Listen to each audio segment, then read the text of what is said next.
Hello video, welcome to IMS. तो यार आज की क्लास में हम लोग डिस्कस करने वाले हैं क्लास 9 मैथमेटिक्स का सिलेबस डिस्कस करेंगे, जो कि बहुत ही इंपॉर्टेंट होने वाला है आप लोगों के लिए।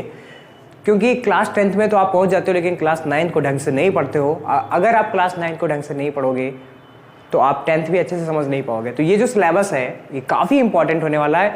हर एक जो 9th क्लास में स्टूडेंट गया है 8th पास करके, उन सभी के लिए काफ़ी ज़्यादा इंपॉर्टेंट होने वाला है। तो आज के क्लास में हम लोग सिलेबस के साथ साथ में स्ट्रैटेजी भी डिस्कस करेंगे कि किस तरीके से आपका अप्रोच होना चाहिए क्लास 9th में मैथमेटिक्स को पढ़ने के लिए। तो चलिए यार स्टार्ट करते हैं हम लोग कि क्या क्या चीज़ें हमें क्लास 9th के मैथमेटिक्स के अंदर हमें पढ़ना है। तो यार यहाँ पे देख लेते हैं हम लोग कि सबसे पहले हमें क्या क्या चीज़ें यहाँ पे क्लास 9th के अंदर हमें पढ़ने को मिलेगा। तो यहाँ पे यार ये सारे यूनिट्स आपको दिखाई दे रहा होगा कि ये सारे यूनिट्स आपको यहाँ पे पढ़ना है। तो क्लास 9th के अंदर में सबसे पहले आपको नंबर सिस्टम पढ़ना है, और नंबर सिस्टम का जो वेटेज है वो क्लास 9th के अंदर है वो 10 मार्क्स का वेटेज है। और मैं आपको बता दूं कि जो क्लास 9th का मैथमेटिक्स का जो नंबर सिस्टम है वो 10th का जो नंबर सिस्टम है यानी रियल नंबर है उससे बहुत ज़्यादा रिलेटिव है। तो अगर आप यहाँ 9th में अच्छे से पढ़ोगे तो 10th में भी आपको अच्छे से समझ में आने वाला है, और अगर नहीं पढ़ोगे तो अच्छे से समझ में नहीं आएगा। मेरे पास बहुत सारे स्टूडेंट आते हैं, बोलते हैं कि मुझे तो ये समझ में नहीं आ रहा है, क्योंकि वो 9th को अच्छे से बर्बाद करके आते हैं, है ना। तो आपको बर्बाद नहीं करना है ना, समझ रहे हो। अगर बर्बाद करोगे तो आपको समझ में नहीं आएगी चीजें, सिंपल सी बात है भाई। अब देखो सेकंड हमारे पास क्या है, अलजेब्रा। तो अलजेब्रा भी क्या है, 20 मार्क्स को मिलने वाला है आपको। क्लास 9th के अंदर 20 मार्क्स का अलजेब्रा आपको पूछा जाता है, और ऐसे ही क्लास 10th के अंदर भी 20 मार्क्स का अलजेब्रा आपसे पूछा जाता है। लेकिन अगर आप ये वाला अलजेब्रा नहीं समझोगे तो 10th वाला अलजेब्रा समझ में नहीं आएगा। तो प्लीज आप इसको अच्छे से पढ़ें, ढंग से पढ़ें। उसके बाद में आपको एक चैप्टर आ गया यार कोऑर्डिनेट ज्योमेट्री, जिसका वेटेज जो है वो कितना है, 4 मार्क्स का वेटेज है। जिसके अंदर हम वही सिंपल से हम सीख रहे होंगे कि कार्टेशियन प्लेन क्या होता है, एक्स एक्सिस क्या होता है, वाई एक्सिस क्या होता है, ये सारी चीजें, पॉइंट को कैसे प्लॉट करते हैं, ये सारी चीजें हम लोग क्या करेंगे, सीखने वाले होंगे इस क्लास 9th का जो कोऑर्डिनेट ज्योमेट्री है उसके अंदर। उसके बाद में यार सबसे बड़ा जो वेटेज वाला चैप्टर है वो है जियोमेट्री। ज्योमेट्री में यार कितना मिलेगा हमें, 27 मार्क्स मिलने वाला। कितना मिलने वाला है, 27 मार्क्स मिलने वाला है ज्योमेट्री के अंदर, क्योंकि ये सबसे बड़ा चैप्टर है। इसके अंदर आपको लाइन्स एंड एंगल पढ़ना है, इसके अंदर आपको ट्राइंगल्स पढ़ना है, क्वाड्रिलेटरल पढ़ना है, सर्कल्स पढ़ना है। तो ये सारे के सारे चैप्टर जो है आपको यहाँ ज्योमेट्री के अंदर पढ़ने को मिलेगा। उसके बाद में मेंसुरेशन में आपको यार 13 मार्क्स मिलेगा। वही मेंसुरेशन, वही जो आप लोग पढ़ते हो ना, एरिया निकालते हो, वॉल्यूम फाइंड करते हो, सरफेस एरिया फाइंड करते हो, वही वाला मेंसुरेशन है। ठीक है, कुछ नया नहीं है। जो आप 8th में पढ़ के आए हो ना, क्यूब का वॉल्यूम बताओ, क्यूबॉइड का वॉल्यूम बताओ, तो वही सारी चीजें यहाँ पे भी 9th में हमें क्या करना, मेंसुरेशन को पढ़ना है। ठीक है, तो जितना अच्छे से आप पढ़ोगे 9th को उतना ही मजा आने वाला है क्लास 10th के अंदर में। तो आप बिल्कुल भी यार 9th को लाइटली नहीं ले सकते हो, आपको पढ़ना ही पढ़ना पड़ेगा, ढंग से पढ़ना पड़ेगा। ठीक है, उसके बाद में आपका एक चैप्टर आता है स्टैट। ठीक है, इसको स्टैट्स भी बोलते हैं हम लोग समटाइम्स। तो ये जो मिलेगा आपको वो कितने को मिलेगा, वो 6 मार्क्स का ये चैप्टर होने वाला है, इसका वेटेज होने वाला। ये कोई नया चैप्टर नहीं आ गया, डाटा हैंडलिंग पढ़ा ना आपने, वही डाटा हैंडलिंग ही चैप्टर है ये, बस यहाँ पे नया नाम दे दिया तो आपको लगता है नया हो गया। कुछ भी नया नहीं है। इसके अंदर भी हमें बार ग्राफ पढ़ना है, हिस्टोग्राम पढ़ना है, वही सारी चीजें इसके अंदर पढ़ना है। तो यार ये तो मैंने बताया कि कितने किसका वेटेज है। अब हम एक एक चैप्टर के यूनिट्स के अंदर देख लेते हैं कि क्या क्या चीजें हमें टॉपिक्स पढ़ना है, तो उसको भी हम लोग जल्दी से समझ लेते हैं। ओके, तो अब देखो यार यहाँ पे रियल नंबर, जो हमारे पास नंबर सिस्टम है, रियल नंबर के अंदर में आपको क्या क्या पढ़ना है। तो रियल नंबर के अंदर आपको पढ़ना है नेचुरल नंबर क्या होते हैं, इंटीजर्स क्या होते हैं, रैशनल नंबर्स क्या होते हैं, और उसके बाद में आपको पढ़ना है रिकरिंग क्या होता है, टर्मिनेटिंग डेसिमल्स क्या होते हैं, ये सारी चीजें आपको पढ़ना है। इरेशनल नंबर पढ़ना है।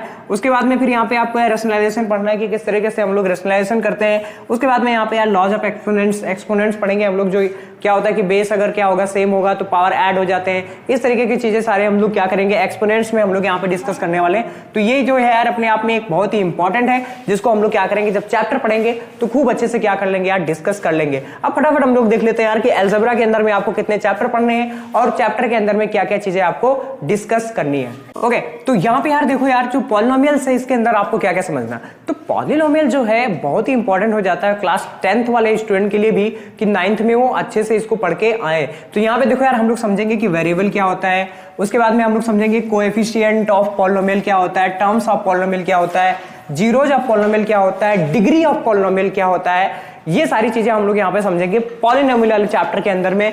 फैक्टर थ्योरम क्या होते हैं, रिमाइंडर थ्योरम क्या होते हैं, ये सारी चीजें क्या करेंगे यार हम लोग यहाँ पे इस क्लास 9th का जो हमारे पास पॉलिनोमियल है उसके अंदर हम लोग खूब अच्छे से खूब डिटेल में पढ़ने वाले हैं। तो यार मुझे तो बताते हुए बड़ा ज़्यादा एक्साइटमेंट हो रहा है, और आपको सुन के कितना एक्साइटमेंट हो रहा होगा कि ये सब सारी चीज़ें आपको पढ़ने को मिलेगा इस वाले चैप्टर के अंदर। और यहाँ पे क्या होगा यार, कुछ यहाँ पे फार्मूले हैं, जैसे a प्लस बी का whole square, a minus B का whole square, a cube minus B cube. तो इस तरीके जो फार्मूले हैं, आइडेंटिटी है, इनके ऊपर भी हम लोग काफी ज्यादा क्वेश्चंस जो है इसके अंदर कर रहे होंगे।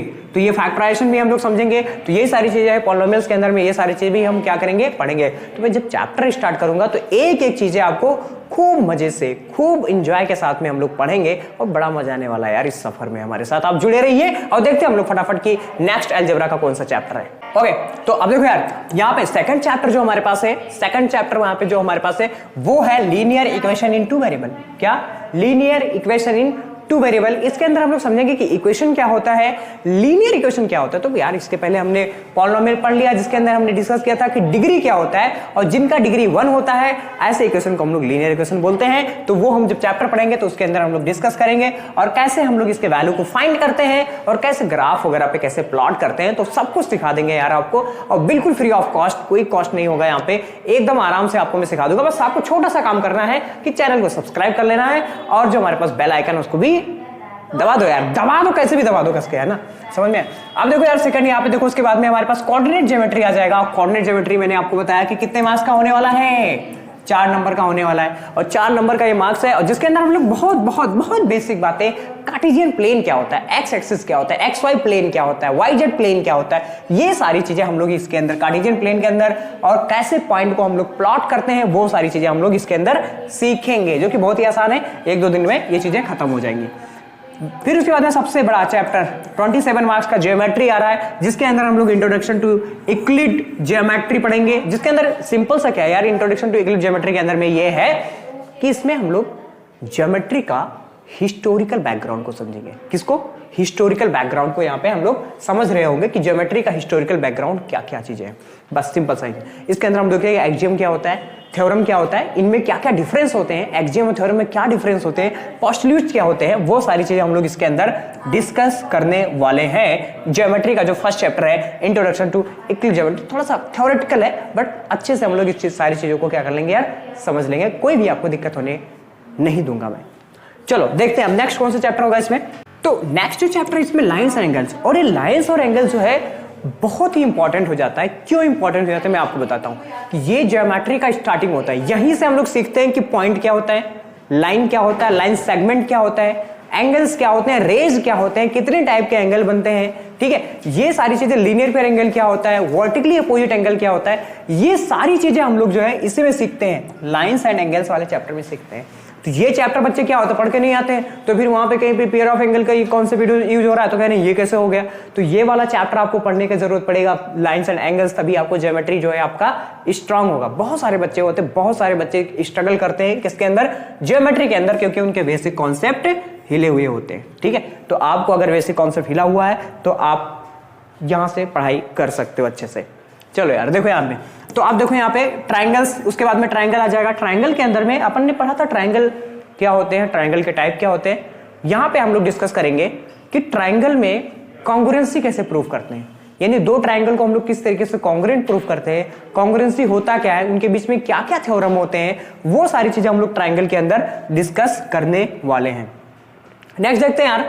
ओके, तो नेक्स्ट हमारा है यार क्वाड्रिलेटरल, ये भी ज्योमेट्री का ही पार्ट है। और क्वाड्रिलेटरल के अंदर हमें समझना होगा कि पैरेललोग्राम क्या होता है, रेक्टेंगल क्या होते हैं, स्क्वायर क्या होता है, रोम्बस क्या होता है, ट्रेपेजियम क्या होता है, काइट क्या होता है, और उनके क्या क्या प्रॉपर्टीज होते हैं। बहुत ही खूबसूरत चैप्टर है यार, जो कि आपको बहुत मजा आने वाला है। इस चैप्टर के अंदर काफी ज्यादा आपको मजा आने वाला है, क्योंकि ये चैप्टर ही ऐसा है कि इसके अंदर बहुत सारे थ्योरम है, बहुत सारे क्वेश्चंस हैं जो हम अच्छे से यहाँ पे सॉल्व कर रहे होंगे क्वाड्रिलैटरल्स के अंदर। उसके बाद में यार सर्कल आता है। तो सर्कल में सबसे पहले मैं क्या पढ़ाऊंगा आपको, सर्कल में सबसे पहले हम लोग डिस्कस करेंगे कि बेसिक टर्मिनोलॉजी क्या है सर्कल के, रेडियस क्या होता है, सर्कल होता क्या है, सरकमफेरेंस क्या होता है, डायमीटर क्या होता है, कॉर्ड क्या होता है, सेक्टर ऑफ सर्कल क्या होता है, सेगमेंट ऑफ सर्कल क्या होता है, एरिया कैसे फाइंड करते हैं। तो ये सारी चीजें पढ़ेंगे। उसके बाद में सर्कल के अंदर जितने भी थ्योरम है वो सारा थ्योरम हम लोग क्या करेंगे, डिस्कस कर रहे होंगे इसके अंदर। तो इसके अंदर क्या है यार कि अगर ये वाला सर्कल आपने अच्छे से पढ़ लिया तो 10th का सर्कल आपके लिए हलवा हो जाएगा, बिल्कुल हलवा हो जाएगा, मेरी बात मानो, बहुत ही आसान हो जाएगा, क्योंकि है ही बहुत आसान। ठीक है। तो सर्कल के अंदर में ये सारी चीजें हमें क्या करना है, डिस्कस करते रहना है। ओके, तो अब हमारे पास यूनिट 5 में मेंसुरेशन, मैंने आपको पहले ही बता दिया कि मेंसुरेशन में जो हमारा कितने का आ रहा है, 13 मार्क्स का आ रहा है। और मेंसुरेशन के अंदर में क्या हो रहा है कि मेंसुरेशन के अंदर में क्या करना है आपको, एक तो सबसे पहला चैप्टर एरियाज का, जिसमें हम लोग क्या करेंगे, ट्राइंगल के एरिया फाइंड करेंगे, किसके हेल्प से, हीरोन्स फार्मूला के हेल्प से। किसके, हीरोन्स फार्मूला के हेल्प से क्या करेंगे, किसी भी ट्राइंगल का एरिया निकालना सीख रहे होंगे। उसके बाद में यहाँ पे हम लोग देखेंगे कि सरफेस एरिया वॉल्यूम कैसे फाइंड करते हैं। तो पहले क्या था कि इस वाले चैप्टर में काफी बड़ा चैप्टर था और काफी कुछ कॉन्सेप्ट था इसके अंदर, लेकिन सीबीएसई ने आपका बहुत हेल्प किया। और सीबीएसई ऑलवेज आपका क्या करता है यार, हमेशा मदद करते आ रहा है। आपको कुछ करने की जरूरत नहीं है, मेहनत करने की जरूरत नहीं है, आपकी मेहनत को हमेशा क्या कर रहा है, सीबीएसई रिड्यूस कर रहा है। तो यहाँ पे क्या है कि पहले क्यूब था, क्यूबॉइड था, लेकिन अब आपको सिर्फ स्फीयर और हेमीस्फीयर क्या करना, पढ़ना है, और राइट सर्कुलर कोन के बारे में पढ़ना है। दो ही यहाँ पे बचे हैं और बाकी सारा उनसे कर दिया, रिड्यूस कर दिया। तो इनके लेटरल सरफेस क्या होते हैं, इनके वॉल्यूम क्या होते हैं, वो सारी चीजें हम चैप्टर पढ़ेंगे तो खूब अच्छे से डिस्कस कर लेंगे। अब देखते हैं यार नेक्स्ट यूनिट कौन सा है। ओके, तो यहाँ पे यार नेक्स्ट यूनिट हमारे पास आ रहा है स्टैटिस्टिक्स। तो यहाँ पे हमारे पास स्टैट्स का ये चैप्टर है, जिसके अंदर हम लोग बार ग्राफ और हिस्टोग्राम डिस्कस करेंगे। और इसके बाद में हमारे पास फ्रीक्वेंसी पॉलीगन है। ये एक 3 टॉपिक है इसके अंदर, जिसे हमें क्या करना है, डिस्कस करना है अच्छे से। और बहुत ही छोटे छोटे से टॉपिक से आसानी से हम लोग क्या कर लेंगे, सारी बातों को अच्छे से डिस्कस कर लेंगे। ओके यार, तो ये सारी चीजें थी, तो हमें क्या करना था यार, डिस्कस करना था। तो अच्छे से आपको क्या करना है, पढ़ाई करना है। तो मैं यहाँ पे आपको बता देता हूँ कि इस वाले एक्सरसाइज के अंदर या इस वाले मैथमेटिक्स क्लास 9th के मैथमेटिक्स के अंदर हम लोग क्या करेंगे, मैं आपको क्या करने वाला हूं यार कि एनसीईआरटी जो है, 9th का एनसीईआरटी जो है वो पूरा कवर करूंगा, पूरा अच्छे से हम लोग डिस्कस करेंगे। उसके बाद में अगर टाइम रहा तो हम लोग देखेंगे एनसीईआरटी एग्जाम्पलर्स को भी क्या करेंगे, यहाँ पर डिस्कस करेंगे। बस आपको क्या होना चाहिए, अच्छे से अच्छे मार्क्स लाने हैं और अच्छे से अच्छे सारे कॉन्सेप्ट को क्या करना है, अच्छे से सीखना है। तो आई होप आपको ये सारे कॉन्सेप्ट जो मैंने बताए यहाँ पे, या जो हमने सिलेबस को डिस्कस किया, वो आपको समझ में आया होगा। अगर यार समझ में आया है तो इसको अच्छे से फॉलो करो और अपना पढ़ाई करना स्टार्ट कर सकते हो। तो आज के वीडियो में इतना ही। मिलता हूं मैं आपसे किसी और वीडियो में, तब तक के लिए आप पढ़ाई करते रहिए। All the very best.